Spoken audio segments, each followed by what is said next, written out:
selama ini semua cenderung menghindari, semua cenderung takut gitu, menganggap karena gini, kesempatan untuk belajar, mengamati dan musibah lah, sudah biarkan berlalu, biarkan itu lah sampai antara ternak enggak ternak lanjut apa enggak gitu. Karena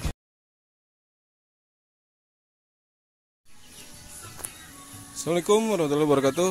Balik lagi di channel Kaptasya. Jadi kali ini cuma menjawab beberapa pertanyaan dan keraguan beberapa teman-teman. Kita ngomong masalah mata biru. Banyak teman-teman yang memang masih ragu kalau mata biru bisa disembuhkan. Ya wajar ya, karena memang selama ini itu jadi penyebab kematian terbesar di ternak entok, bebek juga.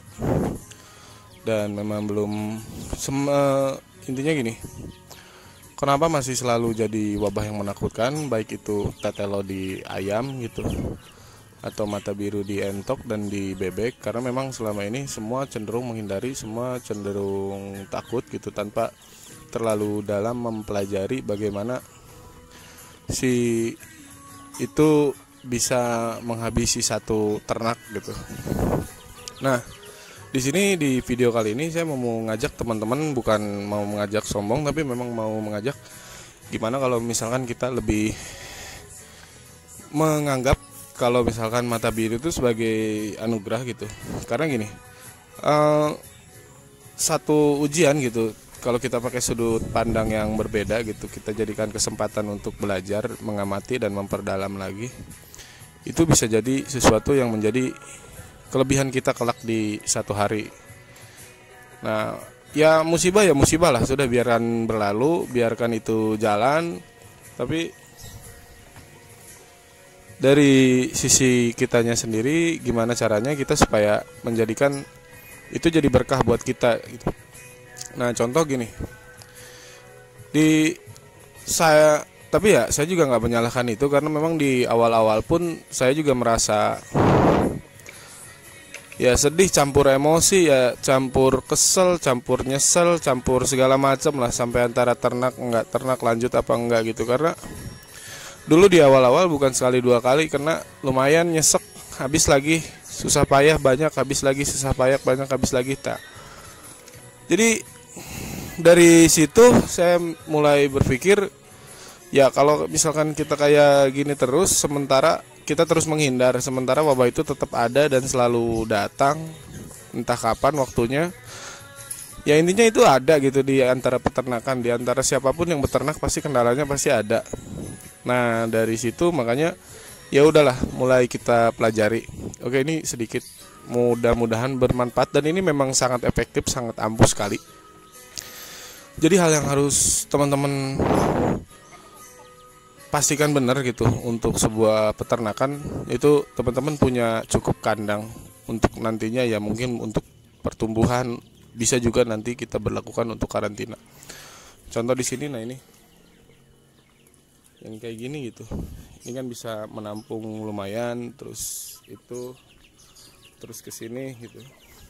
Jadi usahakan kandang itu selalu lebih dari kapasitas produksi kita, dari kapasitas pelihara kita. Dan masih ada beberapa lagi di area sebelah sana yang lebih kecil lagi, yang tujuannya untuk supaya lebih hangat lagi kandangnya. Nah itu kaitannya gitu, kenapa kita harus punya kandang seperti itu, supaya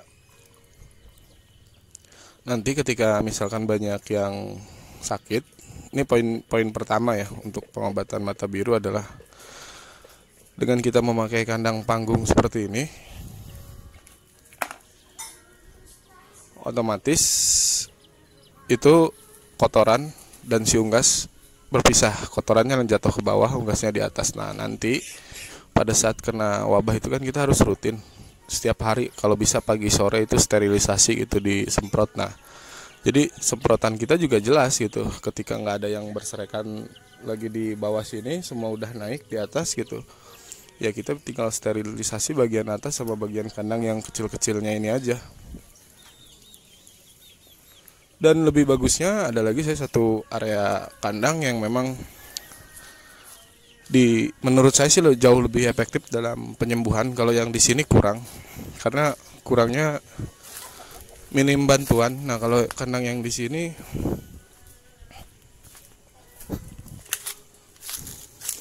nah ini kena matahari banget.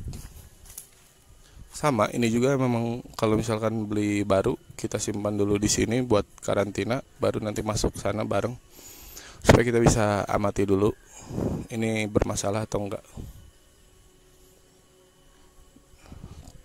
Ini juga penting, karantina. Banyak teman-teman yang kena mata biru ternyata memang jorok gitu, beli langsung dimasukin, langsung digabung. Dan usahakan kalau ternak itu jangan satu area jadi satu tempat gitu ya. Ini contoh di sini disekat-sekat, dan ini satu lagi yang belum digarap. Tadinya udah pernah dipakai, cuma sekarang sih lagi tahap buat ke arah indukan yang mana gitu, yang di area ini dikhususkan lah sama kayak yang tadi areanya. Itu satu tadi masalah kandang ya, supaya memudahkan kita menyterilisasi unggasnya dan memudahkan kita untuk memisahkan antara virus dan unggas dengan cara tempat yang di panggung itu, poin pertamanya. Nah poin keduanya itu adalah masalah makan. Nah ini yang nggak teman-teman kurang perhatikan gitu, yang teman-teman sering kecolongan. Umumnya orang kalau misalkan wabah masuk, yang dipikirkan itu adalah obat. Padahal sebenarnya kalau kita pahami, kalau kita sedikit mempelajari bagaimana virus itu masuk ke tubuh, menempel di si ternak, dan apa yang mereka tempeli, apa yang mereka rusak. Nah dari sini mungkin teman-teman mulai sedikit terbuka bahwa gini, ketika virus masuk ke dalam tubuh itu, mereka menduduki posisi-posisi penting di dalam tubuh, yang mana nanti makanan segala macam itu kayak di stop sama si virusnya. Dan ketika si unggas ini sudah kekurangan suplai pakan, hal yang paling pertama rusak, yang pertama kali habis lah gitu, tekor, itu adalah energi metabolisme. Energi metabolisme ini kan diperlukan untuk si unggas itu tetap gerak, tetap beraktivitas, tetap semangat, tetap menjalankan hari-harinya gitu. Efeknya kalau misalkan energi metabolisme sampai habis, mereka stop beraktivitas. Ya itu biasanya murung, diam. Nah, mulai terbayang gitu. Oh, ini gara-garanya gitu. Jadi energi metabolisme mereka habis. Nah, dari situ makanya saya sangat minim sekali menyarankan obat, karena memang yang kita fokuskan di awal itu gimana caranya entok yang sakit tetap jangan sakit. Maksudnya yaitu karena tadi kan energi metabolisme habis gitu, obat apapun yang dimasukkan tetap si obat kan butuh waktu bereaksi. Nah sementara obat itu bereaksi, virus sudah menggerogoti tubuh si unggas, dan si unggas sudah nggak bisa ngapa-ngapain, ya akhirnya mati juga. Makanya ketika sakit, yang di poin kedua ini penting, jaga energi metabolisme. Energi metabolisme ini ya ada dari makanan gitu. Kalau misalkan teman-teman perhatikan, dari kandungan di dedek, dari kandungan di pur, semua ada kandungan energi metabolismenya. Nah itu berguna untuk mereka beraktivitas. Kalau misalkan ada dan memungkinkan gitu, itu kalau saya sih biasanya nyarankan untuk yang sakit disepet. Nah ini juga penting nih. Selain kita harus menyesuaikan antara jumlah kandang dengan jumlah yang kita ternak, kita juga harus menyesuaikan jumlah ternak dengan kemampuan kita. Jadi jangan sampai ketika penyakitnya datang, aduh repot, ternak saya banyak, saya nggak bisa ngurusinnya satu-satu. Nah ini ini poin masalahnya gitu, ketika keseimbangan nggak kita jaga. Karena memang jangankan di skala kecil, yaitu di dalam kandang gitu, di dalam skala yang jauh lebih besar juga, satu planet ketika keseimbangannya terganggu itu akan menyulitkan isi di dalam planet itu. Nah, kalau di dalam kandang pun ketika kita ingin mempertahankan satu kandang, keseimbangan antara kemampuan kita dengan jumlah isi kandang juga harus seimbang.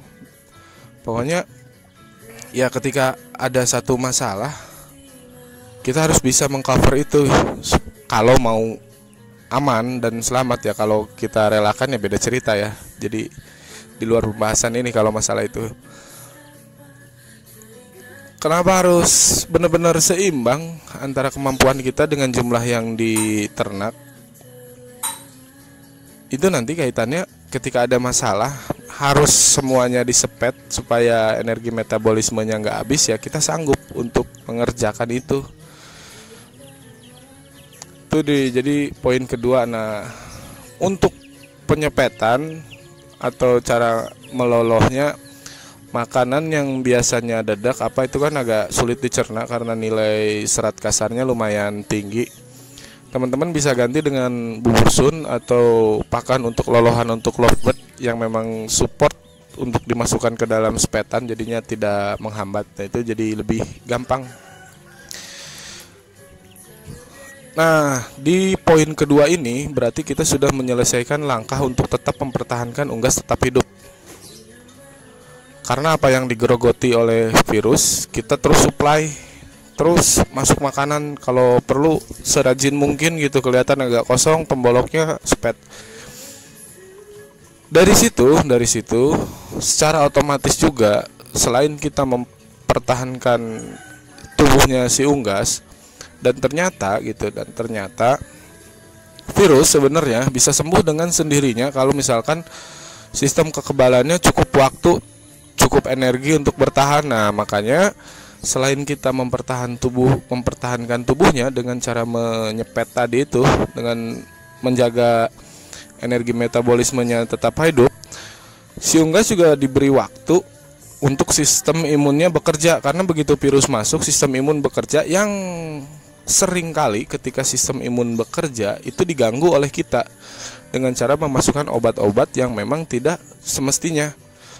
Jadi mereka sedang lemes-lemesnya, sedang bertahan untuk mempelajari virus apa yang masuk untuk membuat antibodinya. Kita ganggu dengan obat-obat yang justru malah merusak sistem pencernaan mereka. Itu sangat bahaya. Jadi diusahakan gitu. Kalau memang untuk serangan virus itu beda dengan bakterial. Kalau bakteri memang cocok untuk dikasih antibiotik, tapi kalau serangan virus nggak mati sama antibiotik. Jadi ya harus lebih hati-hati dalam penggunaan antibiotik, bukannya nanti menambah sembuh, jadinya malah tumbang. Memang ada beberapa kasus katanya pakai antibiotik sembuh, jadi entok. Kalau teman-teman sudah lama mengamati, memang penyakit kayak senot, kayak apa, CRD atau ngorok, batuk-batuk, pilek, penyakit sepele pun bisa jadi mata biru. Kalau untuk gejala awal kita kasih antibiotik ketika itu masih senot, ketika itu masih pilek-pilek, ketika baru mulai gitu, belum menyebar menjadi sesuatu yang berbahaya di dalam tubuhnya, antibiotik efektif asal tepat dosis, tepat guna, sesuai dengan apa sakitnya. Tapi kalau asal aja ya bahaya juga, itu juga sama aja bunuh diri. Semakin lama kita sanggup untuk menyepetnya, jadi selama itu pula kita bekerja sama dengan tubuh unggas. Jadi tubuh unggas mempelajari antibodinya untuk bereaksi terhadap virus yang masuk. Kita mensupport mereka untuk tetap segar, untuk tetap bereaksi. Nah, di sisi lain, baru nih untuk mempercepat langkah itu supaya tidak terlalu lama, ya karena balik lagi nih, sebenarnya virus, tolong dicatat baik-baik sama teman-teman. Sebenarnya tubuh unggas, tubuh manusia, tubuh siapapun juga yang hidup di bumi ini sudah dilengkapi dengan sistem pertahanan. Cuma tinggal gimana caranya cukup kuat tidak menghadapi serangan yang masuk. Nah, maka daripada itu kita sebagai peternak atau sebagai orang yang memelihara ternak-ternak kita gitu, memberikan bantuan itu. Sebenarnya sih pada dasarnya harusnya kalau misalkan intensitas virusnya tidak terlalu banyak, tubuh bisa bereaksi membentuk antibodi memori untuk membunuh virus itu dengan mudah ketika sudah terbentuk antibodinya. Tapi gitu, sistem imun butuh waktu untuk bereaksi. Terus kedua juga pakan yang selama ini kita kasih ke unggas dan cara pemeliharaan belum tentu setepat mereka ketika berada di alam bebas. Itu yang menjadi kendala. Makanya konsekuensinya kita sebagai peternak ya, karena memang selama ini dalam beternak juga sama sih, saya juga banyak kekurangan. Makanya ya dibantu gitu ketika mereka mendapat kendala gitu dengan serangan virus itu. Nah, sementara kita sedang mempertahankan si tubuhnya biar tetap bekerja dengan fokus melawan virus, kita siapkan ramuan-ramuannya yang memang dapat membantu meringankan kerja tubuh mereka. Dan itu teman-teman bisa dilihat di video saya yang sebelum-sebelumnya. Nanti saya kasih di deskripsi video-video tentang ramuan-ramuannya, karena video yang sekarang itu cuma memberikan gambaran aja bagaimana sih sebenarnya virus itu bekerja di dalam tubuh unggas, dan kok semengerikan itu ternyata kalau kita pelajari cara kerjanya, prinsip kerjanya ya cuma sebatas unggas sedang memproses, karena itu kan butuh waktu berhari-hari, bahkan bisa sampai waktunya 2 minggu untuk mereka bisa menyelesaikan proses pembacaan virus itu dan membentuk antibodinya. Nah, kadang-kadang seringnya itu mati dalam proses analisa itu, sehingga ya sebelum beres proses analisanya mereka keburu tewas. Nah, yang kita lakukan cuma sebatas di situ, kita membantu di langkah itu. Sebelum analisanya beres, kita harus pastikan mereka tetap kuat. Itu sih mudah banget kan. Jadi nanti mungkin teman-teman yang kena serangan atau apa mungkin bisa sedikit lega, reaktif. Dan intinya sih dalam menghadapi sesuatu kita bisa tetap tenang, jangan sampai stres, jangan sampai patah arah, harus gimana-gimananya. Jadi mungkin karena nggak terasa, panjang lebar juga ya, udah berapa menit ini. Ya udahlah, segitu dulu. Nanti ditambah lagi. Assalamualaikum warahmatullahi wabarakatuh.